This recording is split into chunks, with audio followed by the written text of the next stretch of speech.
کی گندی نالی کے گندے کیڑے کی وجہ سے حضرت معاویہ پہ حرف آئے گا.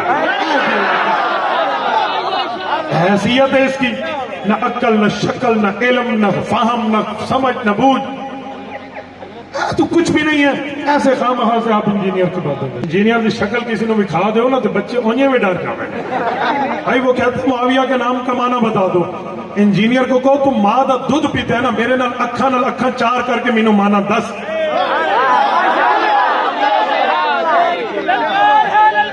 جہلم کے کمرے میں چھپ کر بات کرتے ہو. معاویہ کا نام کا معنی ہے النجم اللائم، چمکتا ہوا ستارہ. میرے ڈیرہ اسماعیل خان کی سریکی میں ایک جملہ کہتے ہیں، پتہ نہیں آپ کے ہاں کہتے نہیں کہتے، ہمارے ہاں کہتے ہیں کہ جو کتے کی بھونک ہے نا وہ تہجد کے وقت چینج ہو جاتی ہے. وہ 23 گھنٹے تو بھونکتا ہے لیکن تہجد والے گھنٹے میں اروڑی دیتا ہے. ہم اسے اروڑی کہتے ہیں، پتہ نہیں آپ لوگ کیا کہتے ہیں. پتہ ہے اس وقت وہ اروڑی، ہاں کیا کہتے ہیں؟ اروڑی کہتے ہیں. ہاں جزاک اللہ. تو اروڑی کیوں دیتا ہے؟ تو اس وقت معاویہ ستارہ طلوع ہوتا ہے.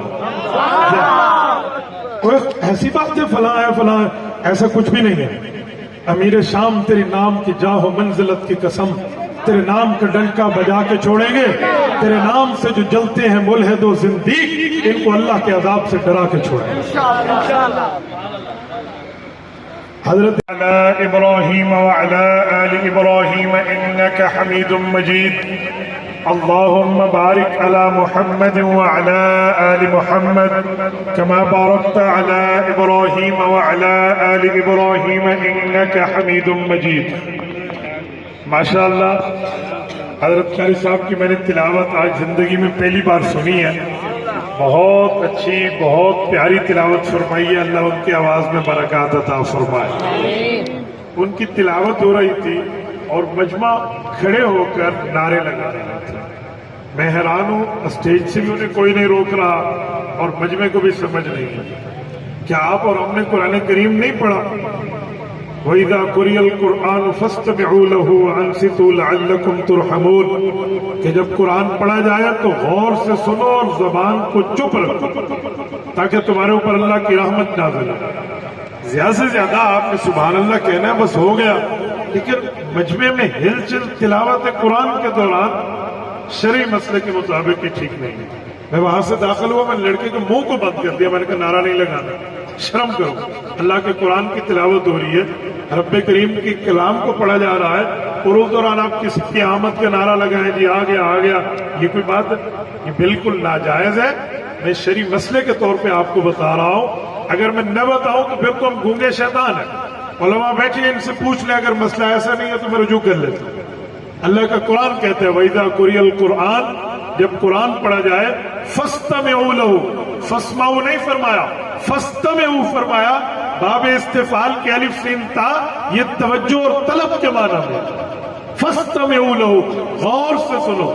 وَأَنصِتُوا، أَنصَتَ يُنصِتُ، انصات کا معنی ہے امساک لسان، اپنی زبان کو بند رکھو. لعلکم ترحمون، تب تمہارے اوپر اللہ کی رحمت نازل ہوگی. ہم قرات خلف الامام کے لیے یہی تو دلیل دیتے اور ہم یہاں اس طرح اس کو کریں. کم از کم ہمارے مجمع میں ایسا کام نہیں ہونا چاہیے. امید ہے آپ میری بات سمجھ گئے ہوں گے. سمجھے؟ جزاک اللہ. میرے ساتھیوں، میں نے آپ کی خدمت میں سیرت النبی کے حوالے سے چند معروضات پیش کرنی ہے.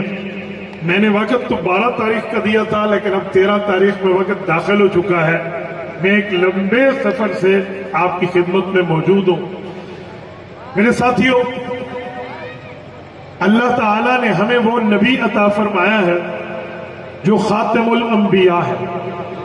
اللہ نے ہمیں وہ نبی عطا فرمائے ہیں جو امام الانبیاء ہے. اللہ تعالیٰ نے ہمیں وہ نبی عطا فرمائے ہیں جن کی سیرت تمام انبیاء کی سیرتوں کی سربراہ ہے.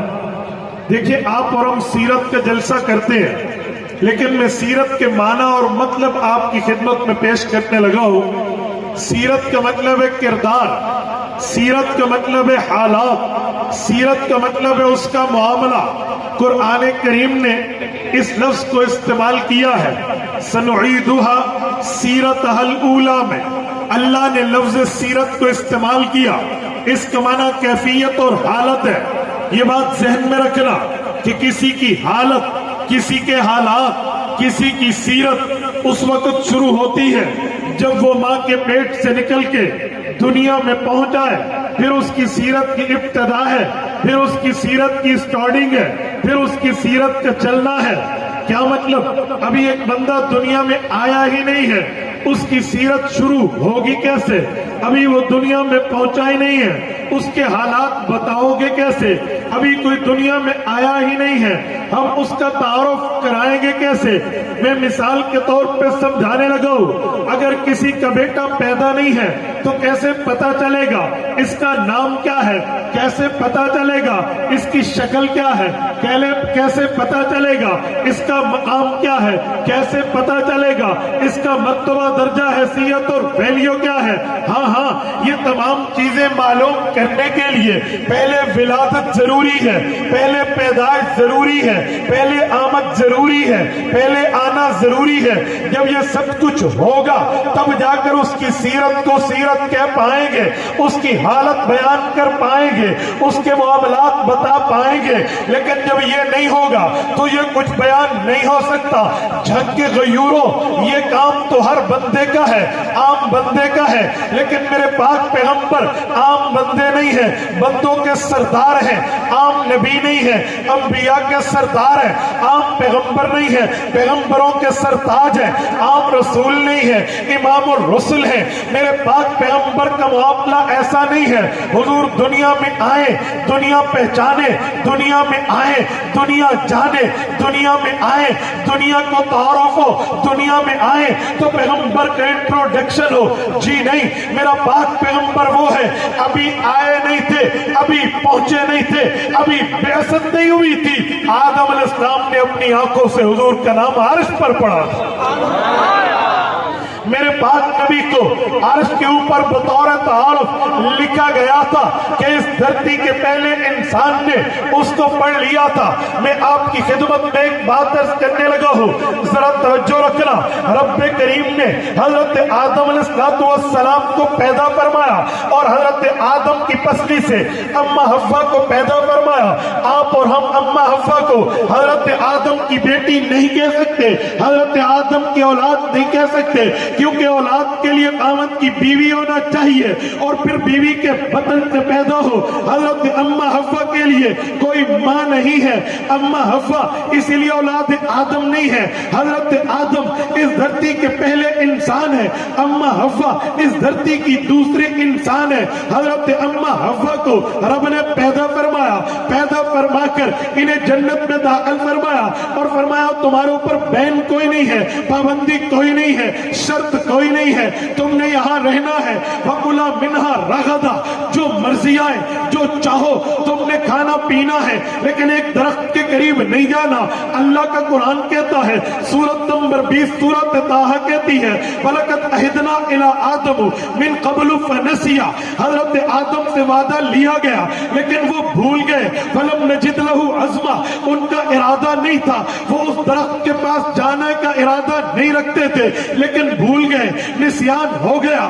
اللہ تعالیٰ نے اس بھول کی پاداش میں انہیں زمین پر اتار دیا۔ حضرت آدم علیہ السلام نے اسرائیلی روایات کے مطابق 300 سال دعا کی اور دعاؤں میں اللہ سے مانگا اللہ ہماری بھول کو معاف فرما دے۔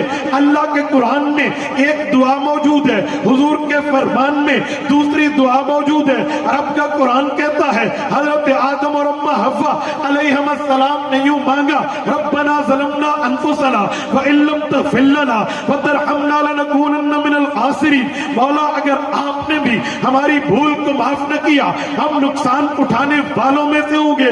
جھنگ کے غیوروں، یہ بات تو آپ سن چکے ہوں گے، لیکن میں جو اگلی دلیل پیش کر رہا ہوں وہ مستدرک حاکم میں امام حاکم نے پوری رحمہ اللہ نے المتوفى 405 ہجری نے یہ حدیث پاک ذکر کی ہے۔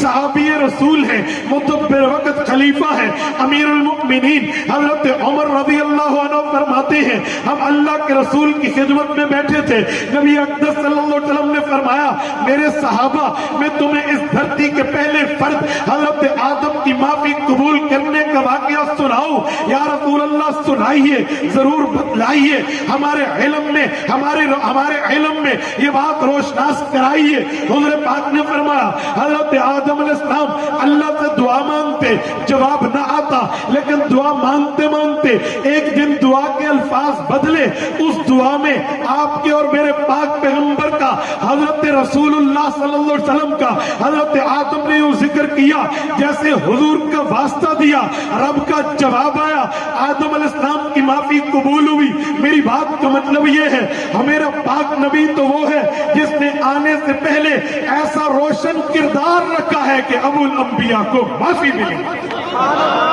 میں حدیث سے پاک پیش کر رہا ہوں، حضرت عمر فرماتے ہیں حضرت رسول اللہ صلی اللہ علیہ وسلم نے فرمایا، حضرت آدم نے یوں دعا مانگی، اللہم انی اسألک بحق محمد ان تغفر لی، مولا محمد کریم علیہ التحیت والتسلیم کے واسطے اور وسیلے سے میری بھول کی معافی فرما دے۔ آج تک جواب نہیں آ رہا تھا، رب نے فوراً پوچھا کیف عرفت محمد ولم اخلقہ، اے آدم حضور پاک کو کیسے جانتے ہو؟ ابھی تو میں نے انہیں پیدا کر کے دنیا میں مبعوث نہیں فرمایا۔ حضرت آدم کو اب جواب آیا، ان کی تسلی، ان کی امید مزید مضبوط ہوئی، عرض کرنے لگے لما خلقتنی بیدک، اے اللہ جب آپ نے مجھے پیدا فرمایا، فنفخت فی من روحی، روح میرے اندر داخل فرمائی، فرفعت راسی، میں نے سر اٹھایا، فرأیت علی قوائم العرش مکتوبہ، میں نے آپ کے عرش پہ لکھا ہوا پڑھ لیا، لا الہ الا اللہ محمد الرسول فظننت انہ احب الخلق الیک، میں اس بات میں درجہ یقین پہ پہنچ گیا جس کا نام آپ کے نام کے ساتھ ہے وہ آپ کی محبوب مخلوق ہے۔ یا مولایا سألتک بحق ہی، اللہ میں نے اسی کا واسطہ دیا ہے، میری بھول کو معاف فرما دے۔ رب کریم نے فرمایا یا آدم غفرت لک ولولا محمد لما خلقتک، اے آدم اگر حضور نہ ہوتے ہم تمہیں بھی پیدا نہ کرتے، آپ نے واسطہ حضور کا دیا، ہم نے معافی آپ کو دی۔ میں ایک جزاک اللہ جزاک اللہ جزاک اللہ میں ایک بات سمجھانے لگا، جزاک اللہ بیٹا، میں ایک بات سمجھانے لگا ہوں۔ قرآن کریم اٹھائیے، رب کریم فرماتے ہیں انی جاعل فی الارض خلیفہ، میں اپنا نائب، اپنا خلیفہ زمین میں پیدا کرنے والا ہوں۔ وہ حضرت آدم ہے، اس وقت زمین بنی ہے، آسمان بنا ہے، اس وقت پہاڑ بنے ہیں، دریا بنے ہیں، پہلا اس دھرتی کا انسان حضرت آدم علیہ السلام کی پیدائش کا ڈیسیژن رب کریم نے لیا ہے، تو فرما دیا میں نے پہلا اپنا خلیفہ آدم علیہ السلام کے لیے پیدائش عبادت کر دی۔ میرے دوستو اس پہلے دھرتی کے فرد کو بھی اگر اللہ کے بعد تعارف ہوا ہے تو وہ محمد الرسول اللہ کا ہوا۔ اس سے پتہ چلا میرا پاک نبی وہ تابناک کردار رکھتے ہیں۔ حضور پاک علیہ السلام کی سیرت میں تعارف کا پہلو اتنا وزنی، اتنا مبارک، اتنا قدیم، اتنا گہرا اور اتنا مضبوط ہے، آئے نہیں ہے، آنے سے پہلے دنیا پہچان چکی ہے۔ آؤ اس دھرتی کا دوسرا بڑا انسان حضرت اما حوا ہے، اس دھرتی کی دوسری بڑی انسان حضرت اما حوا ہے۔ ان کو بھی تعارف اللہ کے بعد رسول اللہ کا ہوا ہے۔ آپ کہیں گے کیسے؟ حضرت آدم کی اما حوا سے شادی ہوتی ہے، جس وقت شادی ہوتی ہے آپ کو اور مجھے بھی یہ بات پتا ہے جو اس میں حق کے مہر رکھا جاتا ہے، حق مہر کی وجہ سے نکاح بنتا ہے، کیونکہ اللہ کا قرآن سورت نمبر 33 سورت احزاب پارہ نمبر 22 رب کا اعلان ہے قد علمنا ما فرضنا علیہم فی ازواجہم، کہ حق کے مہر تمہارے اوپر لازم کر دیا گیا ہے۔ امت محمدیہ کا مسئلہ ہے مال متقوم ہونا چاہیے۔ حضرت جابر صحابی رسول ہیں رضی اللہ عنہ ارشاد فرماتے ہیں کہ پاک پیغمبر نے فرمایا لا مہر لاقل من 10 دراہم، کم از کم 10 درہم حق مہر ہے، اس سے زیادہ جتنا دو فآتیتم احداہن قنطارا، چاہے تم سونے کا ڈھیر کیوں نہ دے دو، یہ حق کے مہر ہے۔ حق کے مہر کے بغیر نکاح نہیں ہوتا، لیکن جب آدم علیہ السلام کا حضرت اما حوا سے نکاح ہوا ہے اس وقت آپ کے اس احمد جولر کی طرح کوئی سنارے کی دکان نہیں تھی، جہاں سے سنارا وہاں سونا بیچتا، اس وقت چاندی کی دکان نہیں تھی کہ وہاں پہ کوئی رنگ فنگر ملتی جنہیں پہنایا جاتا، وہاں پر اس طرح کا معاملہ نہیں تھا کہ اما حوا کو حضرت آدم نے گولڈ سیٹ دیا ہے، یہ سلور سیٹ دیا ہے، یہ سیٹ دے کر ان کو حق کے مہر ادا کیا ہے۔ بھائی اس وقت تو کوئی بینک دولت پاکستان تو نہیں تھا، اس وقت تو کوئی پیسہ، کوئی درہم، کوئی دنانیر کے معاملات نہیں تھے۔ پھر آدم علیہ السلام نے اما حوا کو حق کے مہر کیا دیا ہے؟ تو میں دیکھتا ہوں امام شمس الدین سخاوی المتوفا 902 ہجری رحمہ اللہ آج سے 550 سال پہلے کے آدمی ہیں، القول البدی میں لکھتے ہیں ہمارا آدم علیہ السلام، حوا علیہ السلام، عشر صلوات علی نبینا صلی اللہ علیہ وسلم، جھنکے غیوروں کان کی کھڑکی کھول کے دل تک اس جملے کو راستہ دینا کہ جب حق مہر کی باری آئی رب نے فرمایا اے آدم آپ اور آپ کی بیوی 10 مرتبہ آنے والے رسول خاتم النبیین محمد الرسول اللہ پہ 10 مرتبہ درود تم پڑھ لو، حق کے مہر ادا ہو۔ اس سے پتا چلا اس دھرتی کا دوسرا بڑا انسان حضرت آدم کے بعد اما حوا ہے، انہیں تعارف بھی اللہ کے بعد رسول اللہ کا ہوا ہے۔ پتا چلا میرا پاک نبی اپنا وہ مبارک کردار رکھتے ہیں، اپنا وہ مبارک تعارف رکھتے ہیں کہ دنیا میں لوگ آتے ہیں، آنے کے بعد تعارف ہوتا ہے، آنے کے بعد انٹروڈکشن ہوتا ہے، آنے کے بعد جان پہچان شناسائی ہوتی ہے، لیکن پاک پیغمبر اس دھرتی پہ آئے نہیں تھے، آنے سے پہلے تعارف بھی رکھتے ہیں، مقام بھی رکھتے ہیں، مرتبہ بھی۔ میرے ساتھیوں حضور اقدس صلی اللہ علیہ وسلم کے لیے صرف حدیثیں نہیں ہیں کہ حضور سے پہلے حضور کا ذکر ہے، بلکہ اللہ کے قرآن میں ہے۔ سورت نمبر 2 سورت البقرہ رکوع نمبر 10 کی آیت پڑھنے لگا ہوں۔ حضرت موسیٰ علیہ السلام کی قوم ہے، جہاد کے لیے نکلی ہے، میدان کارزار کے لیے نکلی ہے، دشمن سے لڑائی کے لیے نکلی ہے، دعائیں مانگی ہیں اللہ فتح دے دے، اللہ کامیابی دے دے، اللہ جیت عطا فرما دے، دعائیں مانگ رہے ہیں۔ اللہ کا قرآن کہتا ہے وَكَانُوا مِن قَبْلُ يَسْتَفْتِحُونَ عَلَى الَّذِينَ كَفَرُوا، ان لوگوں نے دعاؤں میں ایک دعا یہ بھی مانگی اللہ محمد الرسول اللہ کے واسطے فتح دے دے، محمد الرسول اللہ کے واسطے کامیابی دے دے، محمد الرسول اللہ کے واسطے فتح عطا فرما۔ پتہ چلا میرے پاک نبی ابھی آئے نہیں ہیں، موسیٰ علیہ السلام کی قوم تورات میں پڑھ کے محمد الرسول اللہ کا تعارف لے چکی ہے، تبھی آنے سے پہلے ان کے واسطے سے جنگ کی فتح طلب کرتے ہیں۔ اور یہی بات ہے جو قرآن کریم میں ہے ذالک مثلہم فی التوراۃ ومثلہم فی الانجیل، یہ مثلہم میں ہم کی ضمیر والذین معہ کو بعد میں ہے، محمد الرسول اللہ کو پہلے راجع ہے۔ اس میں جہاں صحابہ کا ذکر ہے وہاں رسول اللہ کا ذکر ہے کہ نبوت کا ذکر پچھلی کتابوں میں ہے۔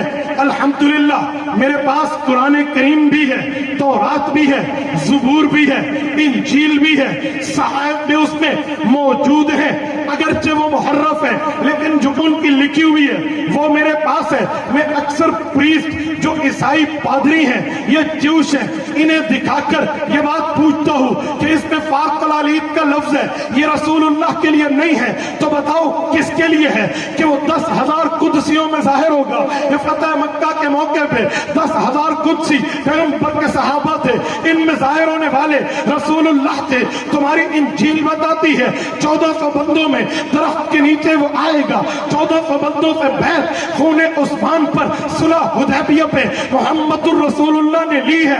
بتاؤ تمہاری کتابیں حضور کا ذکر کریں، تمہاری کتابیں حضور کا تذکرہ کریں، تمہاری کتابیں رسول اللہ کی بات کریں، پھر بھی ایمان نہ لایا جائے؟ ہاں ہاں، اسے قرآن کہتا ہے ذالک مثلہم فی التوراۃ ومثلہم فی الانجیل، محمد الرسول اللہ اور اس کے فالوورز وہ ہیں جن کی باتیں اللہ نے آج سے یعنی قرآن سے پہلے تورات میں بھی کی ہیں، انجیل میں بھی۔ میرے ساتھیوں میں نے 4 دلیلیں آپ کی خدمت میں اس بات کو مدلل مبرہن کرنے کے لیے پیش کی ہے تاکہ میں اس بات کو سمجھا پاؤں کہ لوگوں میرے پاک نبی وہ ہیں، محمد الرسول اللہ وہ ہے، آمنہ کا در یتیم وہ ہے، محبوب رب العالمین وہ ہے، سید الجان والانس وہ ہے، جو آئے نہیں ہیں آنے سے پہلے اپنا تعارف رکھتے ہیں، پہچان رکھتے ہیں۔ اللہ نے یہ نبی ہمیں دیا ہے، اس نبی کی امتی ہم بنے ہیں، بغیر ڈیمانڈ کے، بغیر اپلیکیشن کے، بغیر درخواست کے، بغیر دعا کے اللہ نے ہمیں اس نبی کا امتی بنایا ہے۔ صرف یہاں تک بس نہیں ہے کہ ہم حضور کے امتی ہیں، وہی ہم حضور کے عاشق ہیں، ہم حضور کے غلام ہیں، ہم نبی پہ جان قربان کرتے ہیں، اور جان قربانی کی باری بعد میں آئے گی، اعمال میں، عقائد میں، پیغمبر کے فرامین میں اتباع پہلے آئے گی۔ جو حضور کا فرمان ہے اسے تسلیم کرنا ہوگا، جو حکم ہے اسے ماننا ہوگا، جو تعلیم ہے اس پہ عمل کرنی ہوگی۔ یاد رکھے، اگر کوئی دعویٰ محبت کا زبان سے کرتا ہے، عمل اس کی تصدیق نہیں کرتا، تو پھر ایک شاعر نے شعر کہا، لو کان فی حبک صادقا لأطعتہ ان المحب لمن یحب مطیع۔ یاد رکھ، اگر تو اپنے لوری ریلیشن شپ میں سنسیئر ہے، محبت کے تعلق میں سچا ہے، تو تمہیں بات مان کے عمل کرنا ہے۔ آج صرف زبان کی حد تک بات ہے، عمل کی حد میں لاؤ، عمل کے معاملات میں لاؤ، فرمان پیغمبر کے اوپر عمل کرو۔ ہاں رب کا قرآن ہے، پارہ نمبر 28 ہے، سورۃ حشر ہے، آیت نمبر 7 ہے۔ رب کریم نے ہمیں حکم دیا ہے، وَمَا آتَاكُمُ الرَّسُولُ فَخُذُوهُ وَمَا نَهَاكُمْ عَنْهُ فَانْتَهُوا۔ نبی دے دے اسے لے لو، جس سے روک دے اسے رک جاؤ۔ جنگ کے غیوروں، ہمیں دیکھنا ہوگا نبی نے دیا کیا ہے، ہم اس پہ عمل کریں۔ نبی نے روکا کس چیز سے ہے، اس پہ عمل کریں۔ تو میں دیکھتا ہوں نبی نے ہمیں اللہ کی توحید سکھائی ہے، ماننا پڑے گا۔ اپنی رسالت بتائی ہے، ماننا پڑے گا۔ انبیاء کی نبوت پر ایمان بتایا ہے، تسلیم کرنا ہوگا۔ پچھلی کتابوں سمیت قرآن کو ماننا بتایا ہے، عمل کرنا ہوگا۔ نبوت نے صحابہ اہل بیت کو مقام دیا ہے، ماننا ہوگا۔ پیغمبر علیہ السلام نے نماز دی ہے، پڑھنی ہوگی۔ سچ بولنا سکھایا ہے، بولنا پڑے گا۔ نبی پاک نے سچی گواہی کی بات کی ہے، عمل کرنا ہوگا۔ پڑوسی کے حق بتائے ہیں، عمل کرنا ہوگا۔ باپ کی عزت بتائی ہے، کرنی ہوگی۔ ماں کی تابعداری بتائی ہے، کرنی ہوگی۔ بیوی کے حقوق بتا کر اس کو عزت، احترام، مرتبہ، مقام، درجہ، حیثیت اور ویلیو کے ساتھ اپنے گھر میں رکھنا ہے، ایسے بھی رکھنا پڑے گا۔ نبی پاک صلی اللہ علیہ وسلم نے علماء کی عزت بتائی ہے، بڑے کی عزت بتائی ہے، چھوٹے کے اوپر شفقت بتائی ہے۔ نبی پاک نے کسی کی زمین کے معاملات میں عدل اور انصاف کی بات کی ہے، سچ بولنے کی، سچ دیکھنے کی، سچ سننے کی، سچ کھانے کی، ایک ایک چیز کی ترتیب دی ہے۔ نبی نے حلال کمانے کی بات کی ہے، نبی نے کاروبار میں سچائی کے ساتھ چلنے کی بات کی ہے۔ ان تمام چیزوں کو جو نبی نے حکم دیا ہمیں کرنا پڑے گا۔ پھر وَمَا نَهَاكُمْ عَنْهُ فَانْتَهُوا، جس سے نبی نے روکا ہے اس سے رکنا پڑے گا۔ نبی نے شرک سے روکا، رکنا ہوگا۔ کفر سے روکا، رکنا ہوگا۔ دجل سے روکا، رکنا ہوگا۔ شیطنت سے روکا، رکنا ہوگا۔ دھوکہ دہی سے روکا، رکنا ہوگا۔ سب صحابہ، سب اہل بیت سے روکا، اس سے رکنا ہوگا۔ علماء کی پگڑیاں اچھالنے سے روکا، اس سے رکنا ہوگا۔ جھوٹ بولنے سے روکا، اس سے رکنا ہوگا۔ پیغمبر علیہ السلام نے زنا سے روکا، رکنا ہوگا۔ بدنظری سے روکا، رکنا ہوگا۔ بدسلوکی سے روکا، رکنا ہوگا۔ پیغمبر علیہ السلام نے غیبت سے روکا، رکنا ہوگا۔ نبی پاک صلی اللہ علیہ وآلہ وسلم نے شرمگاہ کی حفاظت بتائی ہے، ہمیں اس سے رکنا ہوگا۔ نبی پاک صلی اللہ علیہ وسلم نے پڑوسی کے حقوق کھانے سے، کسی کی زمین ہتھیانے سے اس سے منع فرمایا، کسی کو گالی دینے سے منع فرمایا، جھوٹی گواہی دینے سے منع فرمایا۔ الی آخری جتنے اعمال ہیں جو پیغمبر نے منع کیے، رکنا ہوگا، کیونکہ اللہ کا قرآن ہے، ما آتاکم الرسول فخذوہ، نبی دے دے لے لو، فما نہاکم عنہ فانتہوا، روک دے اس سے رک جاؤ۔ جہاں حکم دیا وہ کریں گے، جہاں روکا اس سے رکیں گے۔ اسے دین کہتے ہیں، اسے اسلام کہتے ہیں۔ اگر یہ بات ہے تو پھر آج کا یہاں رات 2:30 بجے تک بیٹھنا ہمارا کرامت ہے۔ اگر یہ بات نہیں ہے کہ ہم احکام پیغمبر، تعلیمات پیغمبر، فرامین پیغمبر، احادیث پیغمبر، اس کے اوپر عمل نہیں ہے، تو پھر رات 2 کیا پوری زندگی کے 100 سال بھی فائدہ مند نہیں ہے۔ میرے ساتھیوں، آج وعدہ کرو، تہجد کا وقت ہے، رب کریم کی رحمت آسمان دنیا پہ آ چکی ہے، وعدہ کریں کہ جب ہم یہاں آئے تھے اگر ذہن کوئی اور تھا یہاں سے جائیں گے خود بھی قرآن پڑھیں گے اولاد کو بھی قرآن پڑھائیں گے. جتنے بیٹھے ہو وعدہ کرتے ہو نہیں کرتے, جتنے ساتھی بیٹھے ہو ہاتھ کھڑا کر کے وعدہ کرے اگر آپ کا ارادہ کریں گے, شریعت پہ عمل کرائیں گے, خود بھی کریں گے, احکام نبی مانیں گے, آگے منوائیں گے, رسول اللہ کی تعلیمات پہ عمل کرو گے, آگے کراؤ گے. یہ ارادہ کر لو اور اس کے ساتھ یہ بات طے کر لو کہ شریعت اسلامیہ نے ہمیں جس جس چیز پر جس جس تقاضے پر جو جو احکامات سے نوازا ہے ہمیں تسلیم کرنا ہوگا. اگر ایسا ہے تو ٹھیک ہے, نہیں تو پھر یہ بات یاد رکھنا عمل سے زندگی بنتی ہے, جنت بھی جہنم بھی. عمل سے زندگی بنتی ہے, جنت بھی جہنم بھی. یہ خاکی اپنی فطرت میں نانوری ہے. ہمیں عمل کرنا ہوگا, ہمیں دیکھنا ہوگا ہم کہاں ٹھہرے ہیں, ورنہ تو یہ ہوگا کہتے ہیں نا فسوف ترى اذا انکشفت الغبار افرس تحت رجلک ام حمار. کبھی دنیا کی چہل پہل نہیں پتہ چلے گا, ہاں یہ آنکھ بند ہونے دو, قیامت کا منظر آنے دو, کھل کے سمجھ آ جائے گی کون گدھے پہ سوار تھا کون گھوڑے پہ سوار تھا. میرے ساتھیوں, اس لیے اس بنیاد پہ کہتا ہوں عزت اور احترام کے معاملات اپنی زندگی میں لاؤ گے. اور اس کے ساتھ ایک جملہ کہنے لگا ہوں, بڑی ذمہ داری سے کہنے لگا ہوں, اپنی دینی رسپانسبلٹی سمجھا کر کہنے لگا ہوں. یاد رکھنا جہاں تبلیغ کو دین سمجھتے ہو کیونکہ دین کا حصہ ہے, جہاں تعلیم کو دین سمجھتے ہو دین کا حصہ ہے, جہاں پر جہاد فی سبیل اللہ کو دین سمجھتے ہو دین کا حصہ ہے, تجوید مدرسہ تعلیم کو دین سمجھتے ہو دین کا حصہ ہے, خانقاہوں کو دین سمجھتے ہو اللہ اللہ سکھایا جاتا ہے وہ دین کا حصہ ہے, وہیں پر سیاست اسلامیہ کے میدان کو بھی دینی کام سمجھو یہ بھی دین کا حصہ ہے. آج کل اگر علماء کرام سیاست اسلامیہ کے میدان میں ہو, میں نے بڑے بڑوں سے چہرے سے گفتگو سنی ہے, مجمع میں بیٹھے ہوئے لوگ کہتے ہیں اجی اسی سیاسی نہیں اسی دینی کم کرتے ہیں. میرے دوستو جو جملے تم نے بولے کہ سیاست اسلامیہ دین سے جدا ہے, آؤ میں اللہ کا قرآن پڑھنے لگا ہوں. یا داؤد انا جعلناک خلیفۃ فی الارض, اللہ کے قرآن نے سیاست اسلامیہ کو وراثت پیغمبر کہا ہے. وسلیمان الریح قطفها شہرا ورواہها شہر, سیاست اسلامیہ کو انبیاء کا طریق کہا ہے. اجعلنی علی خزائن الارض, اللہ کے قرآن نے سیاست اسلامیہ کو دین کا حصہ کہا ہے.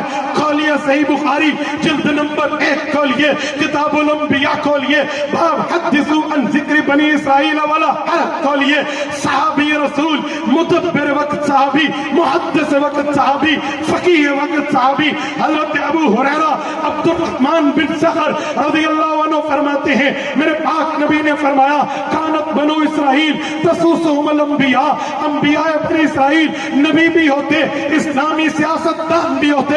کلما ہلک نبی خلفہ نبی, ایک نبی فوت ہوتا اب دوسرے کو نبی بھی بناتے, وہ نبوت بھی ملتی, سیاست اسلامیہ کا وارث بھی قرار دیا جاتا.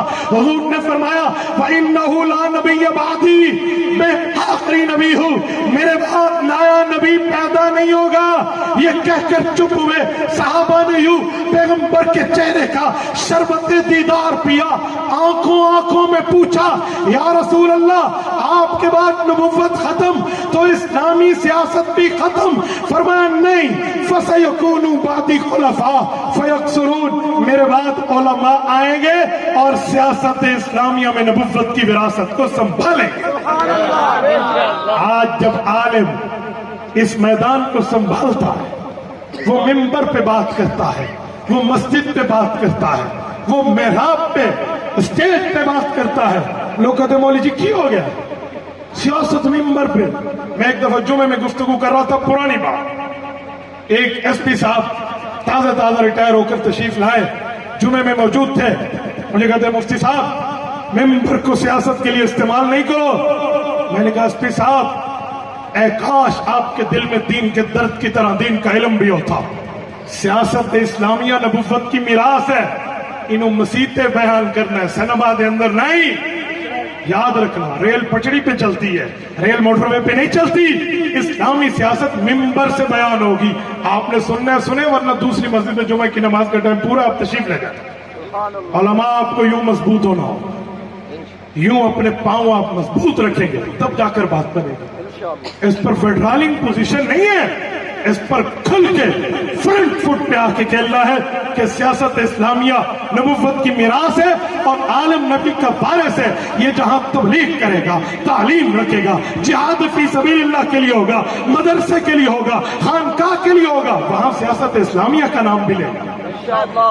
اور میرے دوستو، اگر سیاست اسلامیہ میں بات کی جائے کہ اس وقت دنیا تو پوری بہت بڑی ہے، ملک پاکستان میں جس شخص نے، اگر ہم تبلیغ کی بات کرتے ہیں تو انہیں سنبھالنے والے حضرت حاجی عبدالوہاب رحمہ اللہ کا نام آتا ہے. مدرسے کی بات کرتے ہیں، وفاق المدارس کا نام آتا ہے. اسی طرح خانقاہوں کی بات کرتے ہیں، مختلف پیران طریقت ہیں، انہوں نے نبی کے دین کو سنبھالا ہے. سیاست اسلامیہ نبوت کی میراث ہے. اگر اللہ نے آپ کو زبان کی طاقت دی ہے تو بولیے کس عالم نے ان کو سنبھالا ہے؟ بولیے بولیے. آپ مانتے ہیں کہ مولانا فضل الرحمان دامت برکاتہم نے سنبھالا ہے تو پھر یاد رکھنا یہ صرف اس پارک تک نہیں، ووٹ کی پرچی تک بھی جمعیت علماء اسلام کو یاد رکھنا. سیاست اسلامیہ میں مولانا کو مضبوط رکھنا ہے. اگر یہی مضبوط ہوں گے، یہی چراغ جلیں گے تو روشنی ہوگی. اس دن مولانا جب چیف جسٹس کے سامنے پیش ہوئے، یہ تو اللہ کا شکر کہ اس نے اپنی غلطی مانی، ورنہ تو ہم نے پہلے بھی ان کا فیصلہ پاؤں کی جوتے کی نوک پہ رکھا تھا، ہم آخر دم تک رکھتے.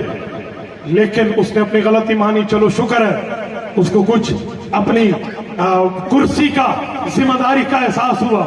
لیکن مجھے بتاؤ، جتنوں کے ساتھ تم ٹھہرے ہو ان میں کون عدلیہ میں ٹھہرا تھا؟ یہ دائیں بائیں ادھر ادھر خان جی، چودھری جی، فلاں جی، خان صاحب، کون تھا؟ فضل الرحمان کھڑا تھا. اور میرے قائد کا دامن اتنا اجلا ہے، اتنا صاف ہے. ہاں کہا جج صاحب، میرے والد مفتی محمود 1980 میں فوت ہوئے، 14 اکتوبر. میں باپ کے بعد یہاں آیا، میری عمر 27 سال تھی. ادھر 2 تھا، ادھر 7 کا ہندسہ تھا. آج میری عمر 72 سال ہے، 2 ادھر آ گیا، 7 ادھر آ گیا. 72 سال عمر ہے اور زندگی میں پہلی دفعہ کسی عدالت میں آیا. سلام ہے یار. اس عدالتوں میں ہم نے بڑے بڑوں کو کرپشن میں آتے دیکھا ہے، اس عدالت میں بڑے بڑوں کو ہم نے چوریوں کی کیسوں میں آتے دیکھا ہے. سلام ہے مفتی محمود کے لخت جگر، تو 72 سال میں پہلی دفعہ آیا ہے تو محمد الرسول اللہ کی ختم نبوت کا پھریلا اٹھا گیا.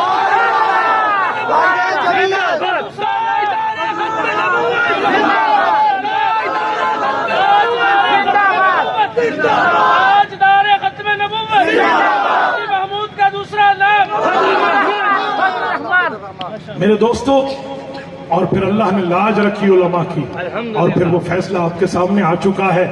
یقین مانیے، میں اس بنیاد پہ کہتا ہوں جہاں ہم سہروزے کی دعوت دیتے ہیں، جہاں مدرسے کی دعوت دیتے ہیں، جہاں پر باقی دین کی دعوتیں دیتے ہیں، وہاں پر سیاست اسلامیوں کو بھی دین سمجھو. یہ میں نے کراچی کے ساحل سے لے کر چترال کی فلک بوس چوٹیوں تک، جہاں جہاں جس چوک چوراہے تک آپ کا یہ بھائی جا سکا، میں نے وہاں اعلان کیا ہے کسی ایک تو بنیاد بننا ہوگا کہ لوگوں یہ بھی دین کا حصہ ہے، یہ بھی اسلام کا حصہ ہے. سیاست اسلامیہ کا میدان جس نے سنبھالا ہے وہ جمعیت علماء اسلام ہے. میں امید رکھوں گا آپ جیسے باقی دینی ترتیبوں میں تعاون رکھتے ہیں، آپ انشاءاللہ جمعیت علماء اسلام کا بھی تعاون رکھیں گے. رکھو گے؟ جزاکم اللہ تعالی. اللہ پاک آپ کو رمے صراط مستقیم عطا فرمائے. یہ آپ کے جتنے سوال ہیں نا، اتنی میری تقریر کا وقت نہیں ہے. چلو ایک ایک پرچی پکڑو اور آنے دو. حضرت سوالات ہی مختصر ہوں تو پھر میں مختصر کرا نا. پانی ہے تو مجھے دے دیں.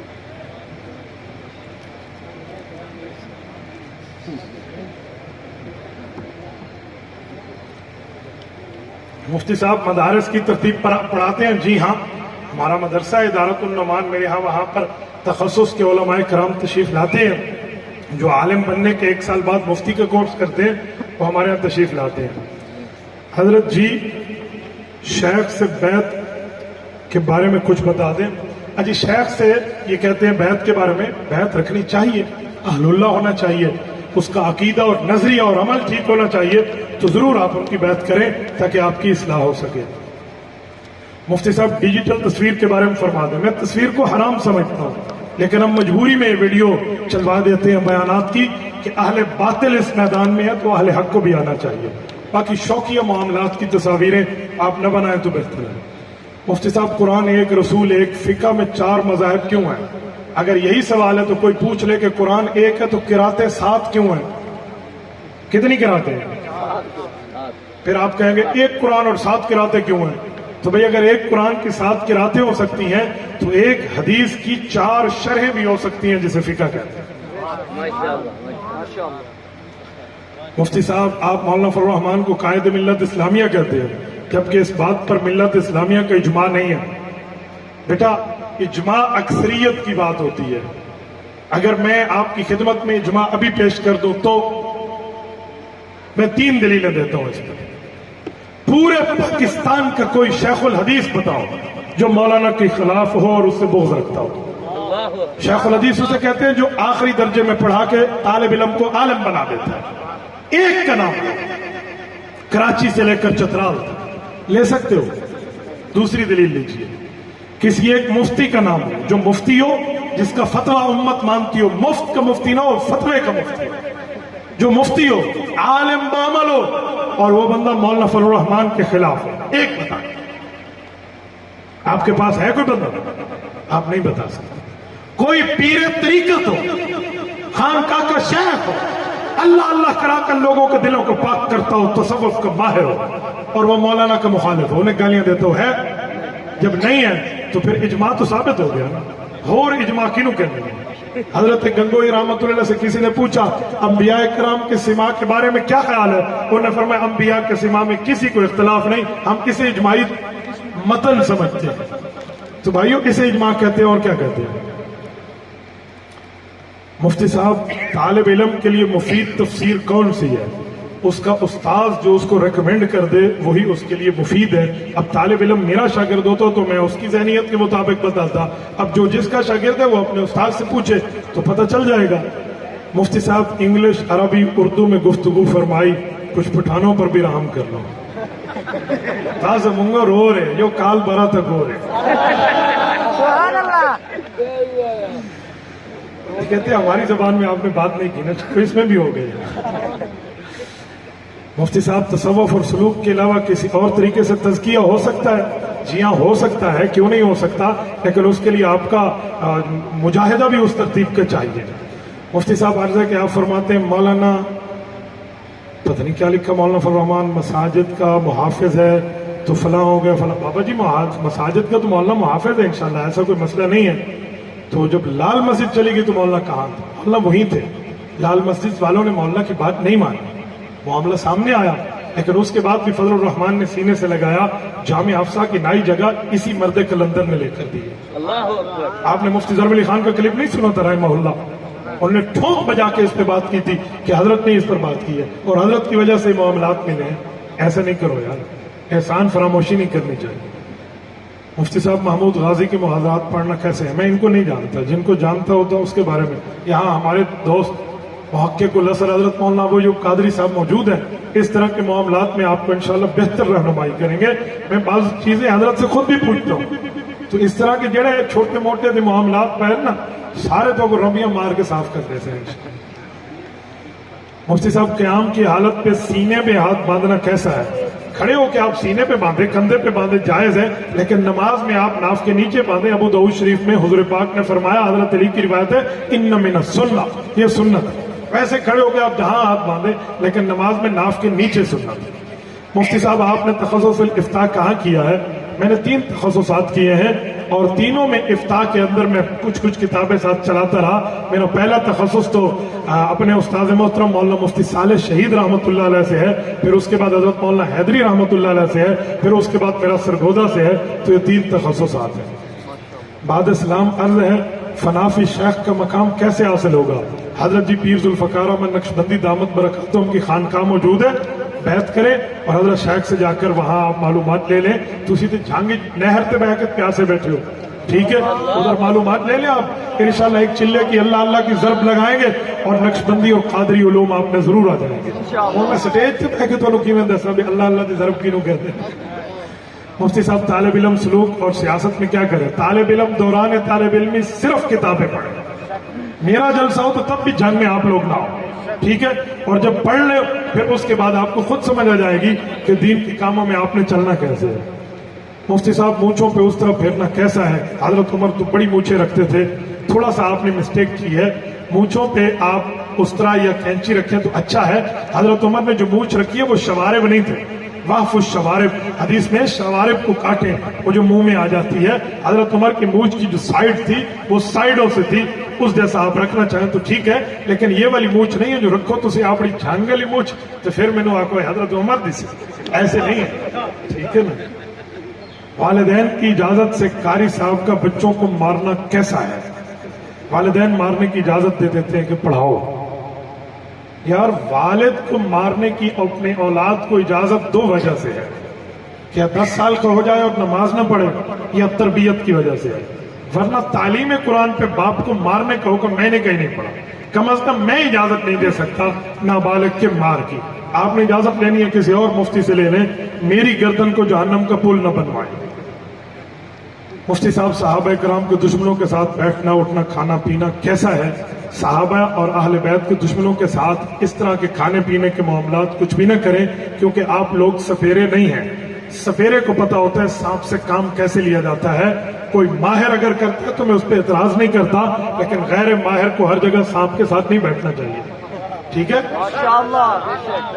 تسی میں نے پھنسا نہیں لینا انشاءاللہ.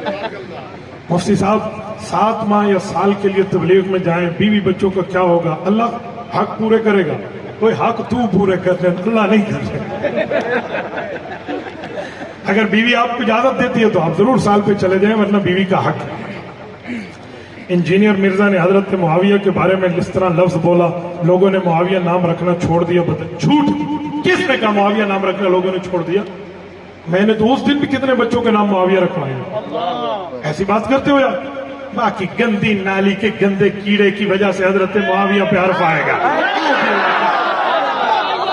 حیثیت ہے اس کی، نہ عقل نہ شکل نہ علم نہ فہم نہ سمجھ نہ بوجھ، تو کچھ بھی نہیں ہے. ایسے خواہ سے آپ انجینئر کی باتیں کریں. ہاں میں معاویہ کا معنی بتاتا ہوں. انجینئر کی شکل کسی نے دکھا دو نا تو بچے اونجے میں ڈر جائیں. بھائی وہ کہتے ہیں معاویہ کے نام کا معنی بتا دو. انجینئر کو کہو تم ماں دا دودھ پیتے ہیں نا، میرے نال اکھاں چار کر کے مینوں مانا 10.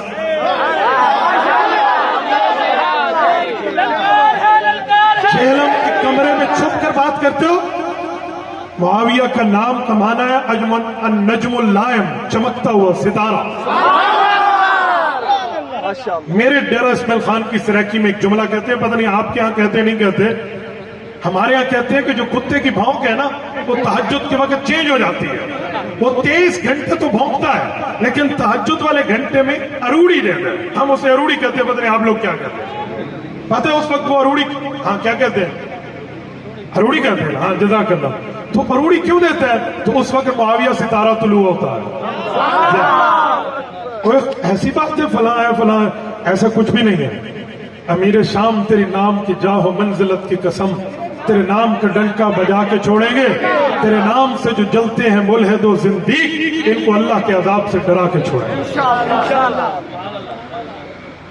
حضرت علی اور حضرت معاویہ کی شان میں کتنا فرق ہے؟ حضرت علی رتبے میں بہت بڑے ہیں، سابقون الاولون میں. حضرت معاویہ رضی اللہ تعالی عنہ کا، ایک منٹ پکڑیں مجھے پھر دینا. حضرت معاویہ رضی اللہ تعالی عنہ کا وہ معاملہ نہیں ہے جو معاملہ حضرت علی المرتضیٰ کا ہے، حضرت علی رضی اللہ عنہ کا رتبہ بہت بڑا ہے، لیکن اس کا یہ مطلب نہیں ہے کہ آپ حضرت معاویہ رضی اللہ تعالیٰ عنہ پہ کوئی بکواس کر دیں، ایسا کچھ بھی نہیں ہے، کیونکہ قرآن کریم نے حضرت معاویہ رضی اللہ تعالیٰ عنہ کے لیے جو جملہ ارشاد فرمایا ہے نا، وہ میں آپ کی خدمت میں ذرا پیش کر دیتا ہوں۔ یہ سورۃ الحجرات ہے اور آیت نمبر، سورۃ الحدید ہے اور آیت نمبر 10 ہے، یہ سورۃ نمبر 57 ہے، 57 آیت نمبر اس کی 10 ہے، یہ میں آپ کی خدمت میں پڑھ رہا ہوں۔ حضرت معاویہ جو فتح مکہ کے وقت ایمان لائے، ایک روایت قبل کی بھی ہے، تو ان کے بارے میں قرآن کیا کہتا ہے؟ قرآن کریم کہتا ہے لا يستوي منكم من انفق من قبل الفتح وقاتل اولئك اعظم درجة من الذين انفقوا من بعد وقاتلوا وكلا وعد الله الحسنى۔ فرمائے نبی پاک پر دو قسم کے لوگ ایمان لائے اور مال خرچ کیا، ایک وہ جو فتح مکہ سے پہلے، ایک وہ جو فتح مکہ کے بعد۔ لیکن جو فتح مکہ سے پہلے ایمان لائے رتبہ بہت بڑا ہوتا، اور جو فتح مکہ کے بعد ایمان لائے، دوسری بات کے مطابق حضرت معاویہ اگر لے لیں تو یہ دونوں کون ہیں؟ وَكُلًّا وَعَدَ اللَّهُ الْحُسْنَى، ان سب سے اللہ نے اچھائی اور جنت کا وعدہ لے لیا۔ بات کرتے ہوئے صحابہ اور اہل بیت کے رتبوں میں فرق ضرور ہے، لیکن اس فرق کا یہ معنی نہیں ہے کہ تم فرق کو کوئی اور چیز لے لو۔ اگر کسی کے رتبے میں فرق ہو اور کم رتبے والا غلط ہوتا ہے تو آؤ ذرا تیسرا پارہ شروع کرتے ہیں، پڑھیے پڑھیے پڑھیے۔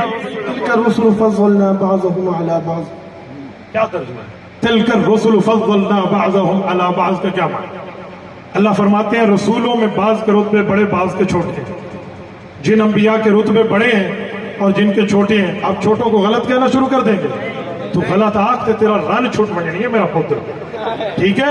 اگر حضرت معاویہ کا رتبہ سابقون اولون کے بعد ہے تو ان کو غلط والی بک بک نہیں کی جا سکتی۔ جی پرانی چیٹ نہیں ہے، آدھی ہوئی ہے آدھی رہتی ہے، مجھے یاد ہے بیٹا۔ انجینئر مرزا کے فالوورز بولتے ہیں کہ حضرت علی نے حضرت معاویہ کے خلاف تلوار چلائی تو ہمارے دل میں وہ مقام نہیں ہے۔ حضرت معاویہ نے حضرت علی کے خلاف تلوار نہیں چلائی، جھوٹ بولتے ہیں۔ حضرت علی خود فرماتے ہیں کہ انہوں نے اور ہم نے مدافعت میں تلوار چلائی ہے، دفاع میں۔ یہ لفظ نہ ہو حضرت علی کا نہج البلاغہ میں، جو چور کی سزا وہ میری سزا۔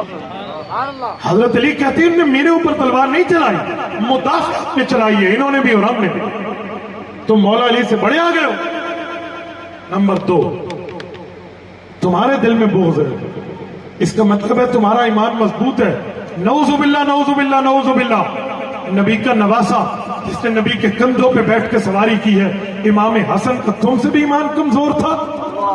ظالمو، امام حسن نے جا کر حضرت معاویہ سے گلے بھی ملے ہیں، ہاتھ بھی ملایا ہے، بیعت بھی کی۔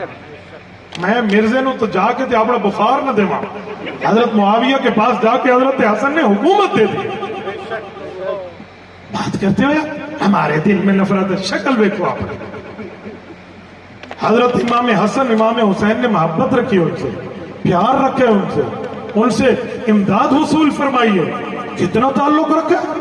حضرت معاویہ کی 19 سال 9 مہینے حکومت ہے، 10 سال تک امام حسن زندہ سلامت رہے، ان کے وفادار رہے، شہید ہو گئے۔ پھر اگلے 9 ساڑھے 9 سال حضرت معاویہ کی حکومت چلی، امام حسین سلامت رہے، حضرت معاویہ کے دور تک ان کے وفادار رہے۔ کل ملا کر 20 سال کا زمانہ ہے، اہل بیت نے تو محبت نہیں توڑی۔ یہی نہج البلاغہ اٹھائی ہے، اسی میں موجود ہے ساری نہج البلاغہ۔ کشف الغمہ فی معرفت الائمہ اٹھائی ہے۔ اربلی نے لکھا ہے کہ حضرت حسین کو کوفہ کے چند بے ایمانوں نے آ کے کہا حضرت معاویہ کے خلاف بغاوت کر دو۔ حضرت معاویہ کو یہ بات کسی نے بتائی، یہ بات حضرت حسین کے کان تک پہنچی، انہوں نے حضرت معاویہ کو خط لکھا، امیر المؤمنین میں نے جو وعدہ اپنے بھائی کی موجودگی میں آپ سے کیا تھا اسے نبھاؤں گا۔ اور مکہ مکرمہ میں ایک علاقہ ہے جسے حی المعابدہ کہتے ہیں آج کل، پرانا نام اس کا رتم ہے۔ امام ابن کثیر نے البدایہ میں لکھا ہے، امام طبری نے تاریخ الامم والملوک میں لکھا ہے کہ رتم میں حضرت معاویہ اور حضرت حسین کی ملاقات ہوئی، گھنٹوں بیٹھ کے گپ شپ لگائی اور علمی مباحث پر گفتگو کرنا۔ ایسی باتیں کرتے ہو یار؟ اسی لیے تو ہم کہتے ہیں حضرت حسن تیرے چہرے پہ نوری جمال ہے،